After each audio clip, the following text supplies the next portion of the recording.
कहानी की शुरुआत समुद्र के बीच बसे एक रहस्यमयी टापू से हुई, जहां हमें एक विशाल स्टेडियम लोगों से खचाखच भरा दिखाई दिया। वहां मौजूद सभी लोगों की नजरें सामने खड़े स्टाफ पर टिकी थीं। तभी स्टाफ के इशारे पर 3 मीटर लंबी एक बड़ी शार्क धीरे धीरे चारे के तौर पर ऊपर खींच कर लाई गई। तभी वहां बैठे लड़के को समझ आ गया कि अभी कुछ बड़ा होने वाला है। उसने तुरंत अपने बड़े भाई को देखने के लिए कहा और जैसे ही उसका भाई सिर उठाकर देखने लगा, उसी पल पानी के अंदर से एक विशाल जीव अचानक बाहर निकल आया।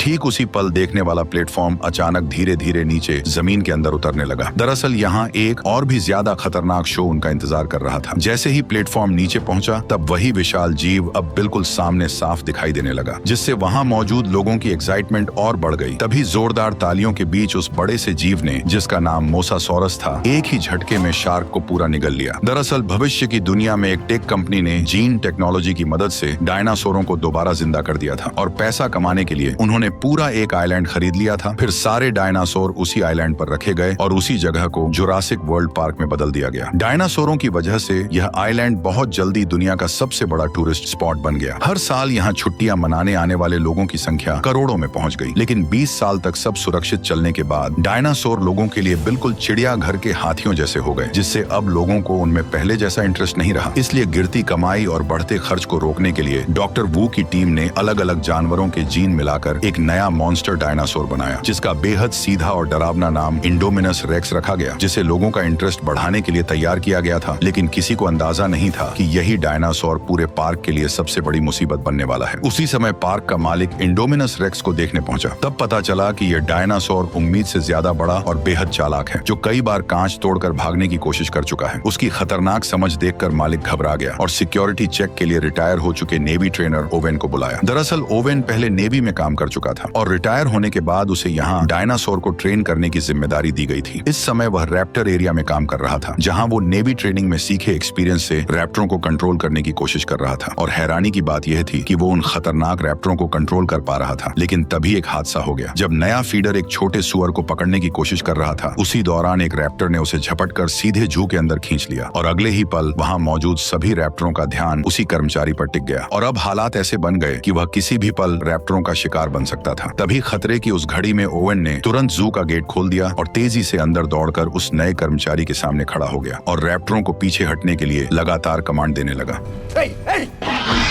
काफी कोशिशों के बाद ओवेन के साथी कर्मचारी को बाहर खींचने में कामयाब हो गए। लेकिन उसी वक्त रैप्टर नीचे झुककर शिकार की पोजीशन में आ गए, जिससे ओवेन को समझ आ गया कि अब उसकी जान खतरे में आ चुकी है। इसलिए वह एक तरफ कमांड देता रहा और दूसरी तरफ धीरे धीरे पीछे हटता गया। फिर जैसे ही गेट बंद होने ही वाला था, वह अचानक एक रोल मारकर ठीक समय पर बाहर निकल आया और इस तरह उसकी जान बच गई। इसके बाद क्लेरा ओवेन को इंडोमिनस रेक्स के पास ले गई और बताया कि यह टी रेक्स के जीन से बना एक सीक्रेट हाइब्रिड है, जो बचपन से अकेले पला है। यह सुनकर ओवेन ने चेतावनी दी कि अकेलापन उसे खतरनाक बना सकता है, इसलिए उसने तुरंत डायनासोर को दिखाने को कहा। लेकिन हैरानी की बात यह थी कि खाना डालने के बाद भी इंडोमिनस कहीं दिखाई नहीं दिया, जिससे सब बेचैन हो गए। और सबसे अजीब बात यह थी कि मॉनिटरिंग सिस्टम भी किसी तरह का हीट सिग्नल पकड़ नहीं पा रहा था, जैसे वह विशाल दानव अचानक हवा में गायब हो गया हो। तभी ओवेन की नजर दीवार पर पड़े बड़े बड़े पंजों के निशानों पर गई और इससे अंदाजा लगाया गया कि शायद इंडोमिनस दीवार पार करके बाहर निकल गया है। यह सुनते ही क्लेरा का चेहरा पीला पड़ गया। उसने तुरंत कंट्रोल सेंटर लौटने का फैसला किया और रास्ते में ही टीम को अलर्ट रहते हुए इंडोमिनस के शरीर में लगी लोकेशन चिप तुरंत ट्रैक करने को कहा। दूसरी तरफ पार्क के अंदर मौजूद ओवेन और गार्ड दीवार के पास जाकर यह देखने लगे कि आखिर इंडोमिनस बाहर कैसे निकला। लेकिन तभी कंट्रोल सेंटर से एक डरावनी खबर आई कि लोकेशन चिप दिखा रही है कि इंडोमिनस अभी भी अंदर ही है। यह सुनते ही सबके होश उड़ गए, क्योंकि उस समय तीनों लोग अभी भी उन्हीं पंजों के निशानों को ध्यान से देख रहे थे। कंट्रोल रूम के स्टाफ ने तुरंत गार्ड को फोन करके उन्हें जल्दी से वहां से निकलने के लिए कहा। ओवेन ने जैसे ही यह सुना, वह तुरंत मुड़कर अंदर वाले गेट की तरफ दौड़ पड़ा। लेकिन तभी आखिरी गार्ड ने देखा कि इंडोमिनस ठीक उस ओर बढ़ रहा है जिधर ओवेन भाग रहा था। तभी इस अफरा तफरी में अचानक डायनासोर ने एक गार्ड पर हमला कर दिया। घबराकर दूसरा गार्ड दीवार के पास बने गेट तक पहुंचा और उसे तुरंत खोल दिया। जब उसने देखा कि उसका साथी इंडोमिनस के हाथों मारा जा चुका है, तो डर के मारे वो घबरा गया और बिना सोचे समझे भागकर गेट के बाहर निकल गया। उधर ओवेन भी पूरी ताकत से दौड़ता रहा और आखिरकार गेट बंद होने से ठीक पहले बाहर निकलने में कामयाब हो गया। लेकिन इंडोमिनस ने गेट शुरुआत में बची छोटी सी दरार का फायदा उठाया और जोरदार टक्कर मारकर पूरा गेट तोड़ दिया और वो भी बाहर निकल आया। इस खतरनाक पल में ओवेन ने तुरंत जमीन पर स्लाइड मारकर खुद को एक कार के नीचे छुपा लिया और फिर बिना देर किए पीछे मुड़कर उस डायनासोर की हर हरकत पर नजर रखने लगा। उसके भारी कदमों की आवाज से उसे पता चला कि इंडोमिनस अब गार्ड की ओर बढ़ रहा है। उस समय कार के पीछे छिपा गार्ड इतना डरा हुआ था कि उसकी सांसें तक अटक चुकी थी। इसी बीच इंडोमिनस किसी राक्षस की तरह सामने आया और गार्ड को एक ही झटके में जिंदा निकल गया। अपनी जान बचाने के लिए ओवेन ने जल्दी से कार के फ्यूल टैंक को काट दिया और पेट्रोल बहने दिया ताकि उसकी गंध इंडोमिनस को कंफ्यूज कर दे और वह उसे सूंघ न पाए। और सच में कुछ ही देर बाद इंडोमिनस को उसकी मौजूदगी का पता नहीं चला और एक जोरदार दहाड़ लगाकर अचानक वहां से चला गया। लेकिन अब वह खतरनाक डायनासोर इंसानी कैद से बाहर निकल चुका था, जिस वजह से कंट्रोल रूम में बैठे सभी लोग घबरा गए। उसी वक्त उन्हें पता चला कि इंडोमिनस लगभग 5000 मीटर दूर विजिटर एरिया की तरफ बढ़ रहा है, जहां करीब 20,000 लोग मौजूद हैं। यह सुनते ही क्लेरा ने उस एरिया में अलार्म बजाने की तैयारी की, लेकिन तभी पास खड़े मालिक ने उसे तुरंत रोक दिया, क्योंकि चेतावनी जारी होते ही पूरा पार्क बंद करना पड़ता और सिक्योरिटी पर सवाल उठ जाते, जिससे पार्क बंद होने तक की नौबत आ सकती थी। इसलिए मालिक को भरोसा था कि सिक्योरिटी टीम उस डायनासोर को संभाल लेगी। उसी समय सोल्जर्स की टीम उस जगह पहुंच चुकी थी जहां ट्रैकिंग चिप इंडोमिनस की लोकेशन दिखा रही थी, लेकिन वहां पहुंचने के बाद भी उन्हें इंडोमिनस कहीं दिखाई नहीं दिया। तभी टीम लीडर ने देखा कि जमीन पर पड़ा ट्रैकर इंडोमिनस के शरीर से निकाल दिया गया है। उसी पल अचानक कुछ खून की बूंदें रहस्यमय तरीके से उसके हाथ पर गिरने लगी। ये देखते ही सभी लोग डर कर ऊपर देखने लगे और जो नजारा उन्होंने देखा उसने सबको हैरान कर दिया। दरअसल इंडोमिनस ने गिरगिट के जीन की मदद से खुद को आसपास के माहौल में पूरी तरह छिपा लिया था। ये देखते ही टीम लीडर भागने ही वाला था कि उसी पल इंडोमिनस ने उसे पकड़ लिया। बाकी सभी गार्ड तुरंत अपनी स्टन गन उठाकर उस पर फायर करने लगे, लेकिन अगले ही पल इंडोमिनस ने अपने भारी पैर से टीम लीडर को कुचलकर मौत के घाट उतार दिया। बाकी गार्ड उसे रोकने के लिए आगे बढ़े और लगातार इलेक्ट्रिक शॉट मारते रहे, लेकिन इंडोमिनस ने एक एक करके सभी को बेरहमी से मार गिराया और 1 मिनट से भी कम समय में कई लोग अपनी जान गंवा बैठे। ये खबर मिलते ही ओवन ने गुस्से में क्लेरा को चेतावनी दी कि इंडोमिनस एक ऐसा मॉन्स्टर है जिसे खुद भी नहीं पता कि वह असल में क्या है, और अगर वह जंगल से बाहर निकल गया तो वह हर जिंदा चीज को मारना शुरू कर देगा, क्योंकि ऐसा करके ही वह जिंदा रह सकता है। इसलिए उसे रोकने के लिए असली हथियारों का इस्तेमाल करना ही पड़ेगा। लेकिन क्लेरा अपने मेहनत से बनाए इस पार्क को जंग का मैदान बनते नहीं देखना चाहती थी। इसी वजह से उसने ओवन की सलाह को नकार दिया। यह सुनकर ओवन गुस्से में कंट्रोल रूम से बाहर चला गया, लेकिन पार्क में मौजूद 20,000 से ज्यादा लोगों की सेफ्टी के लिए क्लेरा ने आखिरकार पूरे पार्क में अलार्म बजा दिया। उसी समय दोनों भाई पार्क के एक प्रोजेक्ट का मजा लेने जा रहे थे और जैसे ही उनकी टूर कार स्टार्ट हुई उसी पल स्टाफ को खतरे की चेतावनी मिल गई। इसलिए उन्होंने तुरंत बाकी सभी टूर कारों को रोक दिया। लेकिन अजीब बात यह थी कि दोनों भाइयों की कार नहीं रुकी और वह धीरे धीरे पार्क के अंदर की ओर बढ़ती चली गई। इस इलाके में कई तरह के शाकाहारी डायनासोर खुलेआम घूम रहे थे, जैसे 3 सींग वाला ट्राइसेराटॉप्स, बड़े बड़े हड्डी जैसे प्लेट वाले स्टेगोसोरस और वहीं लंबी गर्दन वाला ब्रैकियोसोरस। ये सभी डायनासोर काफी शांत थे, लेकिन तभी टूर कार के अंदर अचानक एक चेतावनी सुनाई दी, जिसमें बताया गया कि सिस्टम में गड़बड़ी आ गई है और गाड़ी अब अपने आप होटल की तरफ वापस लौटेगी। लेकिन बड़ा भाई लौटना नहीं चाहता था। ऊपर से दोनों पार्क की ऑपरेशन मैनेजर क्लेरा के भतीजे थे, इसलिए उनके पास एक खास एक्सेस वाला रिस्टबैंड था। इसी वजह से उसने सीधे सिस्टम को कंट्रोल कर लिया और अपने छोटे भाई को लेकर पार्क के और अंदर की तरफ बढ़ गया। उधर क्लेरा को भी अचानक अपने भतीजों की याद आई और उसने तुरंत बड़े भतीजे को फोन मिलाया, लेकिन उसी समय नेटवर्क चला गया। इसलिए उसने घबराकर स्टाफ से पूछा कि क्या सभी टूर कार वापस लौट आई हैं। जांच करने पर पता चला कि बस एक ही टूर कार अभी तक वापस नहीं आई थी और वही कार उसके दोनों भतीजों की थी। ये सुनते ही क्लेरा घबरा गई और तुरंत रेस्क्यू टीम को वहां जाने को कहा, लेकिन रेस्क्यू टीम पहले से ही व्यस्त थी, इसलिए मजबूरी में उसे ओवेन के पास जाकर मदद मांगनी पड़ी। उधर दोनों भाई पार्क के टूर एरिया के आखिरी हिस्से तक पहुंच चुके थे और तभी उन्होंने देखा कि सामने की फेंस किसी ताकतवर चीज ने तोड़ दी थी। जब उन्हें आगे जाने का रास्ता दिखा तो बड़ा भाई कार को तुरंत अंदर ले गया। थोड़ी देर बाद वे एक घने जंगल वाले इलाके में पहुंचे जहां कई एंकाइलोसोरस घूम रहे थे और पहली नजर में उन्हें 4 ही दिखाई दे रहे थे, लेकिन छोटे भाई ने जोर देकर कहा कि वहां 5 हैं। इसलिए बड़े भाई ने फिर से ध्यान से गिनती शुरू की। तभी उन्हें समझ आया कि कार के कांच में जो परछाई दिख रही है वह असल में 5वां नहीं बल्कि उनके पीछे खड़ा इंडोमिनस रेक्स है, जो चुपचाप उनके पास आ चुका था। उसने जोरदार दहाड़ मारते हुए कार को लात मार दी, जिससे दोनों भाई कार के साथ कई फीट दूर पहुंच गए। जैसे ही बड़ा भाई घबराकर कोई नाकाम कोशिश करने वाला था, तभी एक एंकाइलोसोरस की भारी पूंछ कार से टकराई और गाड़ी उलटकर दूर जा गिरी। इंडोमिनस रेक्स ने सोचा कि एंकाइलोसोरस उसका शिकार छीन रहा है, इसलिए उसने तुरंत उस पर हमला कर दिया और दोनों के बीच जबरदस्त लड़ाई शुरू हो गई। जब उसने एंकाइलोसोरस को काटने की कोशिश की तो उसकी मजबूत खाल की वजह से उसके दांत अचानक हिलने लगे। गुस्से में उसने अपने नुकीले पंजों से एंकाइलोसोरस की पीठ पर गहरा वार किया और आखिरकार उसे पलटकर एक ही झटके में मार डाला। ये सब देखकर दोनों भाई डर से कांप उठे और उसी वक्त क्लेरा का फोन फिर से बज उठा। फोन की आवाज सुनते ही इंडोमिनस को अचानक कार के अंदर मौजूद शिकार का ध्यान आया और थोड़ी देर उसे घूरने के बाद उसने अपने पंजे से कार को जकड़ लिया। फिर उसने अपना विशाल मुंह खोलकर सीधे उसे निगलने की कोशिश की, लेकिन जब ऐसा करने में उसे मुश्किल हुई तो उसने चालाकी दिखाई। उसने कार को दांतों से पकड़कर जोर जोर से जमीन पर पटकना शुरू कर दिया। कांच टूटने ही वाला था कि तभी बड़े भाई ने मौका देखकर अपनी सीट बेल्ट खोल दी और छोटे भाई को पकड़कर कार से बाहर निकल आया। लेकिन उनकी यह हरकत इंडोमिनस की तेज आंखों से छिप नहीं सकी और उसने तुरंत उनका पीछा करना शुरू कर दिया। खुशकिस्मती से सामने एक छोटा सा झरना था, लेकिन इंडोमिनस ने पास आते ही अपना विशाल मुंह खोला। तभी दोनों भाई सही समय पर झरने में कूदकर उसकी पकड़ से बच निकले। उसी समय क्लेरा भी जंगल में पहुंच गई, लेकिन कुछ ही देर में उसे समझ आ गया कि यहाँ हालात पूरी तरह बदल चुके हैं। चारों तरफ इंडोमिनस के हाथों मारे गए डायनासोरों की लाशें बिखरी पड़ी थीं। ये देखकर ओवेन को और भी यकीन हो गया कि इंडोमिनस किसी भी चीज को जिंदा छोड़ने वाला नहीं है। कुछ ही देर में उन्हें वह टूर कार मिल गई जिसमें दोनों भाई बैठे थे। लेकिन जब क्लेरा ने टूटी हुई कार और जमीन पर पड़ा मोबाइल देखा तो उसे लगा कि उसके भतीजों को इंडोमिनस खा चुका है। यह सोचकर वह बुरी तरह टूट गई। तभी ओवेन ने जमीन पर उभरे पैरों के निशान देखे जो उन्हें झरने तक ले गए। वहां पहुंचकर उसने अंदाजा लगाया कि लड़के जिंदा हैं और शायद यहाँ से बचकर निकल गए हैं। यह सुनकर क्लेरा को थोड़ी राहत मिली, लेकिन उसी समय कंट्रोल रूम में बैठे स्टाफ को एक और खतरनाक बात पता चली कि पार्क के अलार्म की वजह से 20,000 से ज्यादा लोग अब रिजॉर्ट एरिया में इकट्ठा हो चुके हैं और इंडोमिनस ज्यादा से ज्यादा शिकार करने के लिए तेजी से उसी रिजॉर्ट की तरफ बढ़ रहा है, जिससे साफ था कि एक बहुत बड़ी तबाही होने वाली है। मजबूरी में पार्क के मालिक ने आखिरकार फैसला किया कि उसे भारी हथियारों का इस्तेमाल करना पड़ेगा, लेकिन स्टाफ की कमी होने की वजह से मालिक खुद हेलीकॉप्टर उड़ाकर भारी हथियारों के साथ इंडोमिनस का शिकार करने निकल पड़ा। जब टीम ने इंडोमिनस को ढूंढ लिया तो बिना किसी देरी के उस पर फायरिंग शुरू कर दी। तेज फायरिंग के चलते इंडोमिनस रेक्स सीधे फ्लाइंग डायनासोर के एरिया में घुस गया, जहां 50 इंच और 100 इंच के फ्लाइंग डायनासोर इधर उधर भागने लगे, जिससे पूरे टापू पर हड़कंप मच गया। तभी फायरिंग कर रहे सैनिकों में से एक को उड़ते हुए डायनासोर ने बाहर खींच लिया और दूसरा डायनासोर के कांच से टकराते ही मारा गया। तभी हेलीकॉप्टर धीरे धीरे कंट्रोल खोकर नीचे गिरने लगा और हमारे अमीर किरदार इरफान खान अपनी जान गंवा बैठे। तभी अचानक वे सभी डायनासोर उड़ते हुए सामने आ गए। उन्हें पास आते देख ओवेन तुरंत क्लेरा के साथ मिलकर जंगल की ओर भागने लगा। उधर दोनों भाई सुनसान पड़ी कार की मदद से जंगल से बाहर निकल रहे थे, लेकिन छोटे भाई ने देखा कि पंख वाले डायनासोर उनके पीछे पीछे आ रहे हैं। खतरे को भांपते ही उसने बड़े भाई को जल्दी से कार चलाने को कहा। आखिरकार वे पार्क के एंट्री गेट तक पहुंच गए और वहां के स्टाफ ने उन्हें देख लिया। अपने भतीजे का मैसेज मिलने पर क्लेरा और ओवेन भी जंगल से बाहर निकले और एक कार पाकर उन्होंने तय किया कि वे रिसोर्ट में मिलेंगे। इस बीच पार्क की सभी राइड्स तुरंत बंद कर दी गईं और सभी विजिटर मजबूर होकर रिसोर्ट में वहीं रुक गए। तभी पब्लिक ब्रॉडकास्ट से इमरजेंसी नोटिस आया और लोगों को तुरंत छुपने के लिए कहा गया। शुरुआत में लोग नहीं समझ पाए कि क्या हो रहा है, लेकिन जैसे ही उन्होंने आसमान में उड़ते पंख वाले डायनासोर देखे तो उन्हें सब समझ में आ गया। घबराकर सभी लोग इधर उधर भागने लगे, लेकिन पंख वाले डायनासोर इतने तेज थे कि जल्दी ही लोगों के सामने पहुंच गए और हमला शुरू कर दिया। पार्क में हर जगह चीख पुकार सुनाई देने लगी। इसी बीच दोनों भाई रिसोर्ट तक पहुंच गए और क्लेरा की असिस्टेंट से टकरा गए, लेकिन बदकिस्मती से असिस्टेंट जैसे ही उन्हें दूर ले जाने वाली थी तभी एक पंख वाला डायनासोर उसे पकड़कर ले गया और उसे झील में फेंक दिया। लेकिन डायनासोर को पता नहीं था कि यह मोसासोरस का इलाका है और अनजाने में वे सभी पानी में उतरकर लगातार महिला पर हमला करते रहे। दोनों भाई ये सब देखकर पूरी तरह डर चुके थे। जैसे ही पंख वाले उड़ने की कोशिश करने लगे तभी मोसासोरस अचानक मुंह खोलते हुए पानी से बाहर आया और लड़की को डायनासोर के साथ निगल गया। ये देखकर घबराए हुए दोनों भाई जान बचाने के लिए छुपने की जगह ढूंढने लगे, लेकिन तभी सिक्योरिटी टीम मौके पर पहुंच गई और उन्होंने ट्रैंक्विलाइजर गन से फायर करके फ्लाइंग डायनासोरों को कुछ समय के लिए पीछे हटने पर मजबूर कर दिया, जिससे रिजॉर्ट एरिया को थोड़ी राहत मिल गई। लेकिन अभी हालात और भी बिगड़ने वाले थे, क्योंकि मिलिट्री ऑफिसर के आते ही उसने सारा कंट्रोल अपने हाथ में ले लिया और मौका मिलते ही अपना असली प्लान शुरू कर दिया। असल में वो रैप्टरों की मदद से उस खतरनाक डायनासोर का शिकार करना चाहता था, ताकि साबित किया जा सके कि ये रैप्टर मिलिट्री के लिए एक हथियार बन सकते हैं। जब ओवेन को यह पता चला तो वह तुरंत वहां पहुंचा और गुस्से में ऑफिसर को जोरदार मुक्का मार दिया, क्योंकि इन रैप्टरों को उसने बचपन से पाला था और वह उन्हें किसी खतरनाक मिशन में नहीं झोंकना चाहता था। लेकिन अब पूरे पार्क में मौजूद 20,000 लोगों की जान दांव पर थी, इसलिए काफी सोचने के बाद आखिरकार ओवेन को भी इस मिशन के लिए मजबूर होकर हाँ करनी पड़ी। उन्होंने इंडोमिनस रेक्स को पकड़ने के लिए एक तरह का हाइड एंड सीक गेम खेलने का फैसला किया। प्लान यह था कि पहले रैप्टर अपनी तेज सूंघने की ताकत से इंडोमिनस का पता लगाएंगे और आर्मी उनकी पीछे पीछे रहकर सही मौके पर भारी हथियारों से हमला करेंगे। उधर कलेरा को डर था कि दोनों भाई फिर कहीं भाग न जाएं, इसलिए उसने उन्हें एक सुरक्षित कंट्रोल ट्रेन के अंदर बैठा दिया और खुद सामने बैठकर इस पूरे ऑपरेशन को मॉनिटर करने लगी। तैयारी पूरी होने के बाद ओवेन ने इंडोमिनस के मांस का एक टुकड़ा निकाला, फिर उसने वह मांस रैप्टरों को सूंघाया और जब सभी रैप्टर तैयार हो गए तब ओवेन ने आखिरकार उनके पिंजरे खोल दिए। इसके बाद हथियारों से लैस सैनिक भी उनके पीछे पीछे जंगल के अंदर बढ़ने लगे। पूरा दल रैप्टरों के पीछे तेजी से घने जंगल में आगे बढ़ता गया और आखिरकार एक सुनसान जगह पर अचानक रैप्टर रुक गए। सभी सैनिक तुरंत सतर्क हो गए और अपने हथियार सामने की ओर तान दिए, लेकिन उन्हें यह बिल्कुल अंदाजा नहीं था कि अगले ही पल कुछ बेहद अजीब होने वाला है। इसी टेंशन भरे माहौल में अचानक एक विशाल जीव धीरे धीरे जंगल से बाहर आने लगा और देखते ही देखते इंडोमिनस रेक्स सबके सामने आ खड़ा हुआ। ओवेन का प्लान था कि ट्रेन किए हुए रैप्टर इस डायनासोर पर हमला करेंगे, लेकिन हैरानी की बात यह थी कि दोनों तरफ के डायनासोर अचानक एक दूसरे को घूरने लगे, जैसे कोई अजीब बातचीत हो रही हो। रैप्टरों ने तुरंत हमला नहीं किया, बल्कि उन्होंने इंसानों की मौजूदगी को ही इंडोमिनस के सामने जाहिर कर दिया। ये देखकर ओवेन को भी कुछ गड़बड़ होने का एहसास हुआ। उसे अचानक समझ आया कि इंडोमिनस के शरीर में शायद रैप्टर का डीएनए भी मिला हुआ है। इसी वजह से वह रैप्टरों के साथ किसी तरह से बात कर पा रहा है। कंट्रोल रूम में बैठा ऑफिसर यह देखकर घबरा गया। उसने तुरंत सभी सैनिक को फायरिंग का ऑर्डर दे दिया। यहीं से हालात पूरी तरह बिगड़ गए, क्योंकि जिस प्लान से इंडोमिनस को खत्म करना था उसी ने रैप्टरों को इंसानों के खिलाफ खड़ा कर दिया। लेकिन जब सैनिकों ने देखा कि डायनासोर जंगल की तरफ भाग रहे हैं तो वे भी उनके पीछे दौड़ पड़े। कुछ ही मिनटों के अंदर पूरी टीम लगभग रैप्टरों के हमले में खत्म हो गई और यह सब देखकर क्लेरा बुरी तरह घबरा गई। तभी सामने से एक सैनिक आया जो अभी अभी रैप्टरों से जान बचाकर भागा था, लेकिन जैसे ही वह कार में बैठने वाला था तभी एक रैप्टर ने पीछे से उस पर हमला कर दिया। यह नजारा देखकर कार में बैठे दोनों भाई घबरा गए। हालत बिगड़ते देख क्लेरा ने तुरंत कार स्टार्ट की और वहां से तेजी से निकलने लगी, लेकिन तभी दूसरी तरफ से एक और रैप्टर अचानक उनकी तरफ दौड़ता हुआ आ गया। कार का दरवाजा खुला हुआ था और किसी भी पल रैप्टर उन तक पहुंच सकता था। घबराकर उन्होंने पास पड़े कंटेनर उठाए और उन्हें कार के बाहर फेंकना शुरू कर दिया ताकि रैप्टर का रास्ता रुक जाए, लेकिन रैप्टर बड़ी आसानी से उनसे बचते हुए गाड़ी का पीछा करते रहे। क्लेरा ने कांच में देखा कि रैप्टर तेजी से उनके करीब आता जा रहा है, इसलिए उसने अचानक स्टीयरिंग घुमाया और कार से जोरदार टक्कर मारकर रैप्टर को गिरा दिया। लेकिन उसी समय दूसरी तरफ से एक और रैप्टर दोनों भाइयों के बिल्कुल करीब पहुंच गया। घबराकर दोनों ने इलेक्ट्रिक स्टिक से उस पर वार कर दिया। ठीक उसी वक्त ओवेन भी वहां पहुंच गया। फिर सभी लोग जल्दी से कंट्रोल रूम की तरफ निकल पड़े। उधर कंट्रोल रूम में मौजूद ऑफिसर ने जब देखा कि ऑपरेशन पूरी तरह फेल हो चुका है तो वह गुस्सा होने के बजाय और भी खुश होकर लैब पहुंच गया। पर जब ओवेन और बाकी लोग भी लैब में पहुंचे तो वे हैरान रह गए, क्योंकि वहां के सारे कर्मचारी पहले ही हेलीकॉप्टर से भाग चुके थे। तभी डॉक्टर के प्राइवेट ऑफिस में उन्हें इंडोमिनस के जीन का असली राज पता चला। असल में इस मॉन्स्टर के अंदर दर्जनों अलग अलग जीवों के जीन मिलाए गए थे। ये सच सामने आने के बाद ऑफिसर भी बाहर आ गया। उसने साफ साफ बताया कि यह सब उसी का प्लान था और उसी की वजह से इतना खतरनाक जानवर बनाया गया था। लेकिन इससे पहले कि वह अपनी बात खत्म कर पाता, रैप्टरों का झुंड अचानक उस जगह पर पहुंच गया और अगले ही पल एक रैप्टर सीधे ऑफिसर की तरफ बढ़ गया। डर के मारे ऑफिसर ने तुरंत वही तरीका अपनाने की कोशिश की जो ओवेन रैप्टरों को ट्रेन करते समय अपनाता था, लेकिन तभी रैप्टर ने उस पर हमला कर दिया। ये देखकर ओवेन, क्लेरा और बच्चों के साथ तुरंत लैब से भाग निकला। तभी अचानक बाकी बचे 3 रैप्टर दौड़ते हुए उनके सामने आ खड़े हुए और उन्हें चारों तरफ से घेर लिया। इन रैप्टरों में एक के शरीर पर नीली धारियां थीं और उसका नाम ब्लू था, जो इस पूरे झुंड की लीडर थी। ओवेन ने उसकी आंखों में देखा और समझ गया कि वह उसकी दुश्मन नहीं है, इसलिए उसने तुरंत उसके सिर से कंट्रोल वाला उपकरण हटा दिया। तभी अचानक इंडोमिनस भारी कदमों के साथ वहां आ पहुंचा और धीरे धीरे उनकी तरफ बढ़ने लगा। लेकिन इसके बाद जो हुआ वह किसी ने नहीं सोचा था। इंडोमिनस ने रैप्टरों को इंसानों पर हमला करने का आदेश देने की कोशिश की, लेकिन ब्लू ने अचानक मुड़कर ओवन की तरफ देखा, जैसे उसे कुछ याद आ गया हो, और उसने इंसानों पर हमला करने के बजाय ओवन को भागने का इशारा किया। इसके बाद उसने इंडोमिनस की तरफ मुड़कर गुस्से में जोरदार दहाड़ लगाई। ये देखकर इंडोमिनस और भी ज्यादा भड़क गया। उसने अपनी भारी पूंछ घुमाकर ब्लू को कई मीटर दूर फेंक दिया, लेकिन जैसे ही पीछे खड़ी उसकी दोनों बहनों ने अपने लीडर को लड़ते देखा तो उन्होंने तुरंत पलटकर जबरदस्त हमला शुरू कर दिया। लेकिन इंडोमिनस रेक्स का विशाल शरीर और उसकी खतरनाक ताकत के सामने उनका हमला बेहद कमजोर साबित हुआ और देखते ही देखते दोनों रैप्टर लड़ते लड़ते मारी गई। इसी बेहद खतरनाक पल में क्लेरा के दिमाग में अचानक एक आइडिया आया। उसने तुरंत कंट्रोल रूम में मौजूद अपने साथी से कांटेक्ट करके नंबर 9 वाले बाड़े को खोलने को कह दिया, क्योंकि इस वक्त उन्हें इस ताकतवर डायनासोर को खत्म करने के लिए उससे भी ज्यादा ताकतवर डायनासोर की सख्त जरूरत थी। जैसे ही बाड़ा खुला तो वहीं पहला खतरनाक टी-रेक्स बाहर निकला, जिसे 20 साल पहले तैयार किया गया था। क्लेरा चालाकी से जल्द ही टी-रेक्स को इंडोमिनस रेक्स के सामने ले आई और यहीं से दोनों दानवों के बीच की भयानक जंग शुरू हो गई। जब टी-रेक्स ने इस अजीब हाइब्रिड से आमने सामने टक्कर ली तो उसने इंडोमिनस रेक्स को याद दिला दिया कि यहाँ का असली बॉस कौन है। लेकिन जबरदस्त लड़ाई के दौरान ताकत के फर्क और इंडोमिनस रेक्स के बेहद खतरनाक पंजों की वजह से बूढ़ा टी-रेक्स धीरे धीरे कमजोर पड़ने लगा। ठीक उसी खतरनाक पल में ब्लू दोबारा लौट आई और बिना देर किए लड़ाई में कूद पड़ी। उसके फुर्तीले शरीर ने पल भर में इंडोमिनस रेक्स का ध्यान भटका दिया और इसी वजह से टी-रेक्स को हमला करने का मौका मिल गया। उसने खुद को संभालते हुए ब्लू के साथ मिलकर इंडोमिनस रेक्स पर घातक हमला कर दिया। आखिरकार दोनों की मदद की बदौलत टी-रेक्स को सही मौका मिल गया और उसने पूरी ताकत से इंडोमिनस रेक्स को जोरदार झटके से दूर फेंक दिया। लेकिन इस भयानक टक्कर की गूंज ने तुरंत समुद्र के असली शिकारी का ध्यान खींच लिया और तभी विशाल मोसासॉरस अचानक पानी से बाहर उछल पड़ा। उसने बिजली की रफ्तार से इंडोमिनस रेक्स की गर्दन को अपने जबड़ों में जकड़ा और उसे गहरे समुद्र में घसीट ले गया। और इंडोमिनस रेक्स हमेशा के लिए टाटा गुड बाय गया।